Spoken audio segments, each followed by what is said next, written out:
बेटी दिहन काढ़ी के कर जवा हो दहेजवा कलेब समझी जी।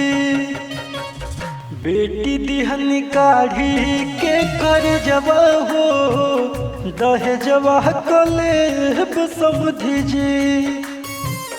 पेट कट पढ़वनी काबल जवा हो पेट कट पढ़वनी काबल जवा हो दहेजवा कलेब समझी जी।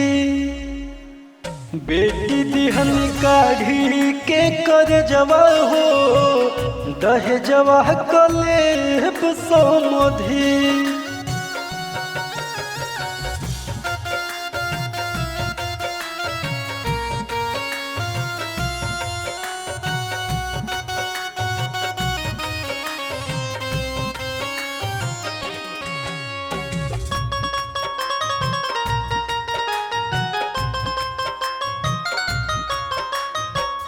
बहसल पिजड़वा के उड़वनी चिड़ैया महंग जानी मांगी तोहरे पड़तन पैया।